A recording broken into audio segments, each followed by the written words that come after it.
Hi hello friends, welcome back to my channel. ಇಷ್ಟವಿಲ್ಲದ ಮದುವೆ ಭಾಗ 23. ಗಂಗಾಧರ್ ಅವಳನ್ನು ಒಳ ಕರೆದು, ಬಾ ಅಂಜಲಿ, ನನಗೆ ನಿನ್ನ ಮತ್ತು ಜೀವ ಬಳಿ ಮುಖ್ಯವಾದ ವಿಷಯ ಮಾತನಾಡಬೇಕಿತ್ತು.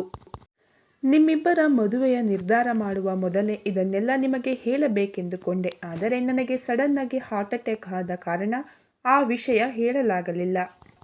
ಈಗ ನಿಮ್ಮಿಬ್ಬರ ಮದುವೆಯಾಗುವ ಮೊದಲು ಕೆಲವೊಂದು ವಿಷಯ ನಿಮ್ಮಿಬ್ಬರಿಗೂ ತಿಳಿಸೋಣ ಎಂದು ನಿನ್ನನ್ನು ಕರೆದಿರೋದು ಎಂದವರ ಮಾತಿಗೆ ಜಯಕರ್ ಅವರ ನಡುವೆ ತಾನು ಬೇಡವೆಂದು ಕೆಲಸದ ಕಾರಣ ಕೊಟ್ಟು ಹೊರ ಹೋಗಲು ನೋಡಿದರೆ ಅವರನ್ನು ತಡೆದ ಗಂಗಾಧರ್, ಮುಂದೊಂದು ದಿನ ನನ್ನ ಈ 2 ಮಕ್ಕಳ ಜವಾಬ್ದಾರಿ ನಿನ್ನದು ಜೈ, ಹಾಗಾಗಿ ನೀನು ಕೂಡ ಇಲ್ಲಿರು ಎಂದವರು ಕ್ಯಾಬಿನ್ ಒಳಗಡೆ ಇದ್ದ ಮಡದಿಯ ಫೋಟೋದ ಎದುರು ನಿಂತು, ಈ ದಿನ ನೀನು ಕಂಡಂತಹ ಎಲ್ಲ ಕನಸುಗಳು ನೆರವೇರಿದ ದಿನ ದಾಮು.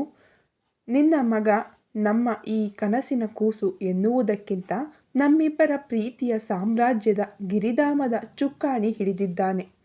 ನಮ್ಮ ಹಾಗೆಯೇ ಇವನು ಕೂಡ ನಮ್ಮ ಈ ಸಾಮ್ರಾಜ್ಯಕ್ಕೆ, ಅದರ ಗೌರವಕ್ಕೆ ಯಾವುದೇ ಧಕ್ಕೆ ಬರದ ಹಾಗೆ ಮುಂದುವರಿಸಿಕೊಂಡು ಹೋಗುತ್ತಾನೆಂಬ ನಂಬಿಕೆ ಇದೆ. ಆಗೆಲ್ಲ ನೀನು ಹೇಗೆ ನನ್ನ ಅರ್ಧಾಂಗಿಯಾಗಿ ನನ್ನ ಜೊತೆಯಾಗಿದ್ದೆಯೋ, ಈಗ ನನ್ನ ಮಗನ ಬೆನ್ನೆಲುಬಾಗಿ ನೀನೇ ಆರಿಸಿದ ಸೊಸೆ ಅಂಜಲಿ ಅವನ ಜೊತೆಗಿದ್ದಾಳೆ ಎಂದು ತಿರುಗಿ ಇಬ್ಬರತ್ತಲೂ ನೋಡಿ, ಜೀವ ಮತ್ತು ಅಂಜಲಿ, ನಿಮ್ಮ ನಡುವಿನ ಕೆಲವೊಂದು ವೈಮನಸ್ಸು ಹಾಗೂ ಜಗಳಗಳು ನನ್ನ ಕಿವಿಯ ಮೇಲೂ ಬಿದ್ದಿದೆ. ಅದೆಲ್ಲ ನಿಮ್ಮಿಬ್ಬರ ಪರ್ಸನಲ್, ಹಾಗಾಗಿ ನಾನೇನು ಅದನ್ನು ಕೇಳೋಲ್ಲ. ಆದರೆ ಮುಂದೆ ರೆಸಾರ್ಟಲ್ಲಿ ನಿಮ್ಮಿಬ್ಬರ ಪರ್ಸನಲ್ ಜಗಳಗಳಿಗೆ ಅವಕಾಶ ಕೊಡಬಾರದು. ಈ ರೆಸಾರ್ಟ್ ಹುಟ್ಟು ಹಾಕಲು ನಾನು ನೆತ್ತರ ಬೆವರನ್ನೇ ಸುರಿಸಿದ್ದೇನೆ. ಇಲ್ಲಿಯವರೆಗಿನ ಪಯಣದ ಹಾದಿಯಲ್ಲಿ ನೋವು, ನಲಿವು, ದುಃಖ, ಹತಾಶೆ ಎಲ್ಲವೂ ಇತ್ತು. ಖುಷಿಯ ಜೊತೆ ದುಃಖದ ಕಣ್ಣೀರು ಈ ನೆಲದಲ್ಲಿ ಹಿಂಗಿ ಹೋಗಿದೆ ಎಂದವರು ರೆಸಾರ್ಟ್ ಹುಟ್ಟಿನ ಮೂಲಕ ಅವರ ಗತ ಜೀವನವನ್ನು ಅವರೆದುರು ತೆರೆದಿಡುತ್ತಾ ಹೋದರು. ಗಂಗಾಧರ್ಗೆ ಹೋಟೆಲ್ ಉದ್ಯಮ ತಂದೆಯಿಂದ ಬಳುವಳಿಯಾಗಿ ಸಿಕ್ಕಿತ್ತು. ಅವರ ಹುಟ್ಟೂರಾದ ಶಿವಮೊಗ್ಗದಲ್ಲಿ ತಂದೆ ಸುಕುಮಾರ್ ನಡೆಸುತ್ತಿದ್ದ ಜಾನಕಿ ಭವನ ರುಚಿ ಮತ್ತು ಶುಚಿಗೆ ಹತ್ತೂರಲ್ಲೂ ಹೆಸರುವಾಸಿಯಾದ ಕಾರಣ ವರ್ಷಗಳು ಕಳೆದಂತೆ ಅಕ್ಕಪಕ್ಕದ ಸಿಟಿಗಳಲ್ಲಿ ಜಾನಕಿ ಭವನ ಹೆಸರಲ್ಲೇ ಮತ್ತು 4 ಹೋಟೆಲುಗಳು ತಲೆ ಎತ್ತಿದವು. ಸುಕುಮಾರ್ ಮತ್ತು ಜಾನಕಿ ದಂಪತಿಗಳಿಗೆ 3 ಮಕ್ಕಳು. ಮೊದಲನೆಯವರು ಗಂಗಾಧರ್, ಎರಡನೇ ಮಗ ಪ್ರತಾಪ್ ಮತ್ತು ಕೊನೆಯ ಒಬ್ಬಳೇ ಮಗಳು ಅಂಬಿಕಾ. ಮಗಳಿಗೆ ಒಳ್ಳೆಯ ವಿದ್ಯಾಭ್ಯಾಸ ಕೊಟ್ಟು ಮುಂದಿನ ಜೀವನದ ಆಯ್ಕೆ ಅವರಿಗೆ ಬಿಟ್ಟ ಕಾರಣ ದೊಡ್ಡವನಾದ ಗಂಗಾಧರ್ ಅಪ್ಪನ ಜೊತೆ ಹೋಟೆಲ್ ಉದ್ಯಮಕ್ಕೆ ಕೈ ಜೋಡಿಸಿದರೆ, ಪ್ರತಾಪ್ ತನ್ನ ಕನಸಿನಂತೆ ಡಾಕ್ಟರ್ ವೃತ್ತಿ ಆಯ್ದುಕೊಂಡನು. ಇನ್ನು ಡಿಗ್ರಿ ಮುಗಿಸಿ ಬ್ಯಾಂಕ್ ಎಕ್ಸಾಮ್ ಬರೆದ ಅಂಬಿಕಾಳಿಗೆ ಸರಕಾರಿ ಬ್ಯಾಂಕಲ್ಲಿ ಉದ್ಯೋಗ ಸಿಕ್ಕಿತ್ತು. ಕ್ರಮೇಣ ಗಂಗಾಧರ್ ಕಾರ್ಯವೈಖರಿ, ಚಾಣಾಕ್ಷತನ ಹಾಗೂ ಗ್ರಾಹಕರ ಇಚ್ಛೆಯನ್ನರಿತು ಹೋಟೆಲಲ್ಲಿ ಮಾಡಿದ ಹೊಸದಾದ ಪ್ರಯೋಗಗಳಿಂದ ಜಾನಕಿ ಭವನದ ಜೊತೆ ಪ್ರವಾಸಿ ಸ್ಥಳಗಳಲ್ಲಿ 20 ರೂಮುಗಳನ್ನೊಳಗೊಂಡ ಜಾನಕಿ ಪ್ಯಾಲೇಸ್ ತಲೆ ಎತ್ತಿತು. ಕೆಳಗಡೆ 2 ಫ್ಲೋರ್ ರೆಸ್ಟೋರೆಂಟ್ ಮಾದರಿ ಇದ್ದರೆ, ಮೇಲ್ಗಡೆ 5-6 ಫ್ಲೋರಲ್ಲಿ ಉಳಿಯಲು ರೂಮ್ಗಳಿದ್ದವು. ಅವರ ಒಳ್ಳೆಯ ಸರ್ವೀಸಿನಿಂದ ವರ್ಷಗಳಲ್ಲೇ ಜಾನಕಿ ಪ್ಯಾಲೇಸ್ನ ಹೆಸರು ದೊಡ್ಡ ದೊಡ್ಡ ಹೋಟೆಲ್ಗಳ ಸಾಲಲ್ಲಿ ಕೇಳಿ ಬರಲಾರಂಭಿಸಿತು. ಕನಸುಗಳ ನಗರಿ ಬೆಂಗಳೂರಲ್ಲಿರುವ ಅವರ 2 ಹೋಟೆಲ್ಗಳು ಕಲ್ಪನೆಗೂ ಮೀರಿ ಲಾಭ ತಂದು ಕೊಟ್ಟಾಗ ಅಲ್ಲಿ ರೂಮುಗಳ ಸಂಖ್ಯೆಯನ್ನು ಹೆಚ್ಚಿಸಿದ್ದರು. ಅದೇ ಉದ್ಯಮದಲ್ಲಿನ ಒಂದಷ್ಟು ಹೊಸ ಗೆಳೆಯರ ಪರಿಚಯವಾದಾಗ ಅವರೆಲ್ಲರ ಭೇಟಿ ಹಾಗೂ ಹೋಟೆಲ್ ಬಗ್ಗೆ ಅವರಲ್ಲಿ ಚರ್ಚಿಸುತ್ತಿದ್ದವರಿಗೆ ಆಗಷ್ಟೇ ನಗರ ಭಾಗ ಹಾಗೂ ಪ್ರವಾಸಿ ತಾಣಗಳಲ್ಲಿ ಕಣ್ಣು ಬಿಡುತ್ತಿದ್ದ ರೆಸಾರ್ಟ್ ಉದ್ಯಮ ಅವರನ್ನು ಆಕರ್ಷಿಸಿತ್ತು.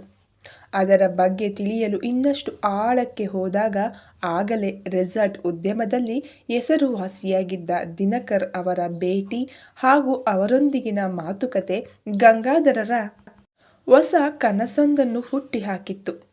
ದಿನಕರ್ ಕೂಡ ಇಷ್ಟೊಂದು ಚಿಕ್ಕ ವಯಸ್ಸಿನ ಹುಡುಗನಲ್ಲಿರುವ ಆಸೆ ಕನಸುಗಳನ್ನು ನೋಡಿ ನಿಬ್ಬೆರಗಾಗಿದ್ದರು. ದಿನಕರ್ ಮತ್ತು ಮಾಲತಿ ದಂಪತಿಗಳಿಗೆ 4 ಮಕ್ಕಳು. ದೀಪಾ, ದಾಮೋದರ್, ದಿನೇಶ್ ಮತ್ತು ದಾಮಿನಿ. ಗಂಡು ಮಕ್ಕಳಿಬ್ಬರು ಅಪ್ಪನ ಜೊತೆ ಬೆಂಗಳೂರು, ಮೈಸೂರು ಮತ್ತು ಮಡಿಕೇರಿಯಲ್ಲಿದ್ದ ರೆಸಾರ್ಟ್ ಬಿಸಿನೆಸ್ ನೋಡಿಕೊಂಡರೆ, ದೀಪಾ ಮದುವೆಯಾಗಿ ಗಂಡನ ಮನೆ ಸೇರಿ ಎಲ್ಲರಿಗಿಂತ ಚಿಕ್ಕವಳಾದ ದಾಮಿನಿ ಆಗಷ್ಟೇ ಡಿಗ್ರಿ ಓದುತ್ತಿದ್ದಳು. ಚಿಕ್ಕಂದಿನಿಂದಲೂ ಸುಖದ ಸುಪ್ಪತ್ತಿಗೆಯಲ್ಲಿ ಬೆಳೆದಿದ್ದರೂ ಬುದ್ಧಿ ಬಂದಾಗಿನಿಂದ ಅಪ್ಪ, ಅಣ್ಣನವರೆಲ್ಲ ತಿಂಗಳಿಗೊಮ್ಮೆ ರೆಸಾರ್ಟ್ ಲೆಕ್ಕಾಚಾರ ಮಾಡುವಾಗ ತಾನು ಅವರೊಂದಿಗೆ ಕುಳಿತುಕೊಳ್ಳುತ್ತಿದ್ದಳು.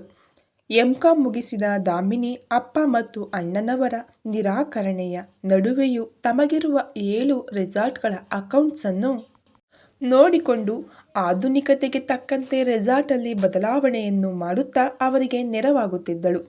ಮೊದಲೆಲ್ಲ ವಾರಕ್ಕೊಮ್ಮೆ ತಮ್ಮೆಲ್ಲ ಹೋಟೆಲ್ಲಿಗೆ ಭೇಟಿ ಕೊಡುತ್ತಿದ್ದ ಗಂಗಾಧರ್ ಈಗ ತನ್ನ ಕನಸನ್ನು ಸಾಕಾರಗೊಳಿಸಲು ಬೆಂಗಳೂರಿನಲ್ಲಿರುವ ತನ್ನದೇ ಜಾನಕಿ ಪ್ಯಾಲೇಸ್ ಹೋಟೆಲಲ್ಲಿ ತಂಗಿದ್ದನು.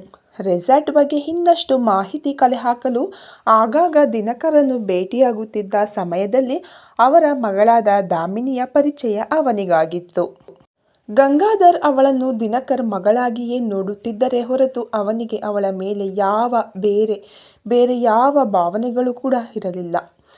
ಇಷ್ಟು ಚಿಕ್ಕ ವಯಸ್ಸಿಗೆ ದೊಡ್ಡ ಮಟ್ಟದಲ್ಲಿ ಅಲ್ಲದಿದ್ದರೂ ಜನ ಗುರುತಿಸುವಂತಹ 6-7 ಹೋಟೆಲಿನ ಮಾಲೀಕನಾದರೂ ಯಾವುದೇ ಹಮ್ಮು ಬಿಮ್ಮು ಇಲ್ಲದೆ ತಾನೂ ಒಬ್ಬ ಕೆಲಸದವನಂತೆ ವರ್ತಿಸುವ ಗಂಗಾಧರ್ ರೀತಿ ಇನ್ನೂ ಅವನಲ್ಲಿರುವ ಕನಸು ಹಾಗೂ ಆ ಕನಸಿಗಾಗಿ ಅವನ ನಿದ್ದೆಯಿಲ್ಲದ ಓಡಾಟ ದಾಮಿನಿಯನ್ನು ತುಂಬ ಆಕರ್ಷಿಸಿತ್ತು. ದಿನ ಕಳೆದಂತೆ ಆ ಆಕರ್ಷಣೆ ಪ್ರೀತಿಯ ರೂಪವನ್ನು ಪಡೆದಾಗ ದಾಮಿನಿ ಸ್ವತಃ ಗಂಗಾಧರರಿಂದ ಒಂದು ಅಂತರವನ್ನು ಕಾಪಾಡಿಕೊಂಡಿದ್ದಳು. ಆದರೆ ಅದೆಲ್ಲ ಬೋರ್ಕಲ್ಲ ಮೇಲೆ ನೀರನ್ನು ಸುರಿದಂತೆ. ತಾನು ಅವನಿಂದ ದೂರ ಸರಿದರೂ ಅವಳ ಮನಸ್ಸು ಇನ್ನಷ್ಟು ಅವನೇ ಬೇಕೆಂಬ ಹಠ ಮಾಡಿತ್ತು. ಅದೇ ಸಮಯದಲ್ಲಿ ಗಂಗಾಧರ್ ತಮ್ಮ ಗೆಳೆಯರ ಸಹಾಯದಿಂದ ನಗರದ ಹೊರವಲಯದಲ್ಲಿ ರೆಸಾರ್ಟ್ ಮಾಡಲು 20 ಎಕರೆ ಜಮೀನನ್ನು ಖರೀದಿಸಿ ತಮ್ಮ ಕನಸಿನ ಮೊದಲ ಮೆಟ್ಟಿಲೇರಿದ್ದನು. ದಿನಕರ್ ಮಾರ್ಗದರ್ಶನದಂತೆ ತನ್ನ ಕನಸಿನ ರೆಸಾರ್ಟ್ ಹೇಗೆಲ್ಲ ಇರಬೇಕೆಂದು ಒಂದು ಸ್ಕೆಚ್ ತಯಾರಿಸಿಕೊಂಡು ಅವರ ಮನೆಗೆ ಹೋದಾಗ ಅಪ್ಪ ಮಗಳು ಯಾವುದೋ ಲೆಕ್ಕಾಚಾರದಲ್ಲಿರುವುದನ್ನು ಗಮನಿಸಿ ಸ್ವಲ್ಪ ಹೊತ್ತು ಹೊರಗಡೆಯೇ ಕುಳಿತವರಿಗೆ ಅಪ್ಪ ಮಗಳ ಮಾತು ಬೇಡವೆಂದರೂ ಕಿವಿಗೆ ಬಿದ್ದಿತ್ತು. ಆ ಮಾತಿನಲ್ಲಿ ತನ್ನ ಮೇಲಿರುವ ಭಾವನೆಗಳನ್ನು ದಾಮಿನಿ ಅಪ್ಪನ ಬಳಿ ಹೇಳುತ್ತಿರುವಾಗ ಇತ್ತೀಚೆಗೆ ಅವರ್ಯಾಕೆ ತನ್ನನ್ನು ಭೇಟಿಯಾಗುತ್ತಿಲ್ಲ ಎನ್ನುವುದಕ್ಕೆ ಗಂಗಾಧರರಿಗೆ ಕಾರಣ ಸಿಕ್ಕಿತ್ತು. ತಾನಿನ್ನೂ ಹೋಟೆಲ್ ಉದ್ಯಮದಲ್ಲಿ ನೆಲೆ ಕಾಣುತ್ತಿರುವವನು, ಆದರೆ ಇವರು ರೆಸಾರ್ಟ್ ಉದ್ಯಮವನ್ನು ಅರೆದು ಕುಡಿದ ಕೋಟ್ಯಾಧಿಪತಿಗಳು. ತಾನೆಲ್ಲಿ, ಇವರೆಲ್ಲಿ? ಇದೆಲ್ಲ ಸರಿ ಹೋಗುವುದಿಲ್ಲ ಎಂದುಕೊಂಡು ಅವರ ಅರ್ಧ ಮಾತನ್ನು ಕೇಳಿ ಅಲ್ಲಿಂದ ಹೊರಟು ಹೋಗಿದ್ದನು. ಮಗಳ ಪ್ರೀತಿಯ ಬಗ್ಗೆ ಕೇಳಿ ಸ್ವಲ್ಪ ಹೊತ್ತು ಮೌನ ತಾಳಿದ ದಿನಕರ್, ಗಂಗಾಧರ್ ತನ್ನ ಕನಸನ್ನು ನನಸು ಮಾಡಲು ಹಾಕುತ್ತಿರುವ ಶ್ರಮ ಹಾಗೂ ತನ್ನಂತೆಯೇ ಅವನಲ್ಲಿರುವ ಹಠವೆಲ್ಲ ನೆನಪಾದಾಗ ದಾಮಿನಿಯ ಪ್ರೀತಿಗೆ ಒಪ್ಪಿಗೆ ಕೊಟ್ಟಿದ್ದರು. ಅಲ್ಲದೆ ಗಂಗಾಧರ್ ಮೇಲೆ ಅವರಿಗೊಂದು ವಿಶೇಷವಾದ ಮಮಕಾರವಿತ್ತು. ತಮ್ಮ ಮಗಳಿಗೆ ಅವನಿಗಿಂತ ಒಳ್ಳೆಯ ಹುಡುಗ ಸಿಗಲಾರನೆಂದು ಅವನನ್ನೇ ತಮ್ಮ ಮಗಳಿಗೆ ವರನಾಗಿ ಆಯ್ಕೆ ಮಾಡಿದ್ದರು. ಅಪ್ಪ ಮಗಳು ಮಾತು ಮುಗಿಸಿ ಹೊರಗಡೆ ಬಂದಾಗ ಮಾಲತಿ ಈಗಷ್ಟೇ ಗಂಗಾಧರ್ ಬಂದು ಹೋದ ಎನ್ನುವುದು ಹೇಳಿದಾಗ ಇಬ್ಬರೂ ಮುಖ ನೋಡಿಕೊಂಡು ಅವನಿಗೆ ಕರೆ ಮಾಡಿದರು. ತಮ್ಮ ಹೋಟೆಲಿಗೆ ವಾಪಸ್ಸಾದ ಗಂಗಾಧರ್ಗೆ ದಾಮಿನಿಯ ಮಾತನ್ನೆಲ್ಲ ಕೇಳಿ ತಲೆನೋವು ಶುರುವಾಗಿ ಕೆಲಸದಾಳುವಿನಲ್ಲಿ ಟೀ ಮಾಡಿಕೊಂಡು ಬರಲು ಹೇಳಿ ರೆಸಾರ್ಟ್ ಸ್ಕೆಚ್ ಹರಡಿಕೊಂಡು ಕುಳಿತಾಗ ವಾರಗಳ ಹಿಂದೆ ನಡೆದ ಘಟನೆಯೊಂದು ಅವರ ಕಣ್ಣೆದುರು ಸರಿದು ಹೋಗಿತ್ತು. ರೆಸಾರ್ಟ್ ಬಗೆಗಿನ ಒಡನಾಟದಲ್ಲಿದ್ದವರಿಗೆ ತಮ್ಮ ಹೋಟೆಲ್ನಿಂದ ಕರೆ ಬಂದಾಗ ಗಾಬರಿಯಲ್ಲೇ ಅತ್ತ ಓಡಿ ಬಂದಿದ್ದರು. ಅಲ್ಲಿ ನೋಡಿದರೆ ಚೆಲ್ಲಾಪಿಲ್ಲಿಯಾದ ಟೇಬಲ್, ಕುರ್ಚಿ ಹಾಗೂ ಕಿಚನ್ ರೂಮಲ್ಲಿ ಆಗಷ್ಟೇ ಮಾಡಿಟ್ಟಿದ್ದ ಆಹಾರ ಪದಾರ್ಥಗಳೆಲ್ಲ ನೆಲದ ಮೇಲೆ ಚೆಲ್ಲಿದ್ದರೆ ಪೂರ್ತಿ ಕಿಚನ್ ಅಸ್ತವ್ಯಸ್ತವಾಗಿತ್ತು. ಅಲ್ಲಿನ ಮ್ಯಾನೇಜರ್ ಬಳಿ ವಿಚಾರಿಸಿದಾಗ ಯಾರೋ ಗೊತ್ತಿಲ್ಲ ತಿಂಡಿ ಊಟ ಮಾಡುತ್ತಿರುವವರಿಗೆ ಗಂತೋರಿಸಿ ಓಡಿಸಿದರು. ಅಲ್ಲದೆ ನಮಗೂ ಗಂತೋರಿಸಿ ಮೂಲೆಯಲ್ಲಿರುವಂತೆ ಹೇಳಿ ಹೀಗೆಲ್ಲ ಮಾಡಿ ಹೋದರು ಎಂದವನ ಮಾತಿಗೆ ತಲೆ ಮೇಲೆ ಕೈ ಹೊತ್ತು ಕುಳಿತರು. ಅವರು ಈ ಉದ್ಯಮಕ್ಕೆ ಕೈ ಹಾಕಿದ ದಿನದಿಂದ ಎಲ್ಲರೊಂದಿಗೆ ಆತ್ಮೀಯತೆಯಿಂದ ಇದ್ದರೆ ಹೊರತು ಜಗಳ ಹೊಡೆದಾಟವೆಂದು ಹೋದವರಲ್ಲ. ಅಲ್ಲದೆ ಈಗಷ್ಟೇ ಅವರ ಹೋಟೆಲ್ ಬಿಸಿನೆಸ್ ಏಳಿಗೆ ಕಾಣುತ್ತಿತ್ತು. ಅಂಥದರಲ್ಲಿ ಇದೆಲ್ಲ ಯಾರು ಯಾಕಾಗಿ ಮಾಡಿದರು ಎನ್ನುವ ಯೋಚನೆಯಲ್ಲಿದ್ದರೆ ತಮ್ಮ ದಣಿಯ ಬಳಿ ನಡೆದ ಮ್ಯಾನೇಜರ್ ಹಾಗೂ ಉಳಿದ ಕೆಲಸದವರು ಅವರಿಗೆ 4 ಸಮಾಧಾನದ ಮಾತುಗಳನ್ನು ಹೇಳಿ ರಾತ್ರಿಯ ಒಳಗಡೆ ಹೋಟೆಲನ್ನು ಮೊದಲಿನಂತೆ ಮಾಡಿದ್ದರು. ಕಳೆಯಿಲ್ಲದ ಹೋಟೆಲ್ ನೋಡಿದವರ ಮನ ಕದಡಿ ಹೋಗಿತ್ತು. ಸೂರು ದಿಟ್ಟಿಸುತ್ತಾ ಕುಳಿತವರ ಬಳಿ ಬಂದ ಮ್ಯಾನೇಜರ್ ಊಟದ ತಟ್ಟೆ ಅವರೆದುರು ಇಟ್ಟು ಊಟ ಮಾಡುವಂತೆ ಕೇಳಿಕೊಂಡಾಗ ಅವನಿಗೊಂದು ಧನ್ಯವಾದ ಹೇಳಿ ಇನ್ನೇನು ಊಟ ಮಾಡಬೇಕೆನ್ನುವಾಗ ಅಲ್ಲಿದ್ದ ಲ್ಯಾಂಡ್ ಫೋನ್ ರಿಂಗ್ ಆಯಿತು. ರಿಸೀವರ್ ಎತ್ತಿದರೆ, ನನ್ನ ತಂಗಿ ದಾಮಿನಿಯ ಹಿಂದೆ ಮುಂದೆ ಸುತ್ತಿದರೆ ನಿನ್ನ ಉಳಿದೆಲ್ಲ ಹೋಟೆಲಿಗೂ ಇದೇ ಗತಿಯಾಗುತ್ತದೆ. ಆದಷ್ಟು ಅವಳಿಂದ ದೂರ ಇರು. ಇಲ್ಲದೇ ಇದ್ದರೆ ಈ ದಿನೇಶ್ ಈಗ ಜಸ್ಟ್ ನಿನ್ನ ರೆಸ್ಟೋರೆಂಟ್ ಹಾಳು ಮಾಡಿದ್ದಾನೆ. ಮುಂದೆ ಪೂರ್ತಿ ಹೋಟೆಲನ್ನೇ ಧ್ವಂಸ ಮಾಡುತ್ತೇನೆ ಎಂದು ಫೋನಿಟ್ಟರೆ ಹಣೆ ನೀವಿಕೊಂಡು, ದಿನೇಶ್ ಅಂದ್ರೆ ದಿನಕರ್ ಸರ್ ಮಗ. ನಾನು ಯಾವಾಗ ಇವನ ತಂಗಿಯ ಹಿಂದೆ ಹೋಗಿದ್ದೇನೆ? ನಾನು ದಿನಕರ್ ಸರ್ ಭೇಟಿಯಾಗುವಾಗ ಅವರೂ ಇರುತ್ತಾರೆ, ಅದರಲ್ಲಿ ನನ್ನ ತಪ್ಪೇನಿದೆ ಎಂದುಕೊಂಡವರು ತನ್ನ ಸುತ್ತಮುತ್ತ ಕಣ್ಣು ಹಾಯಿಸಿದವರಿಗೆ ಹೊಡೆದ ಕನ್ನಡಿಯಂತೆ ಕಾಣುವ ಹೋಟೆಲನ್ನು ನೋಡಿ ಕಣ್ತುಂಬಿ ಬಂದಿತ್ತು.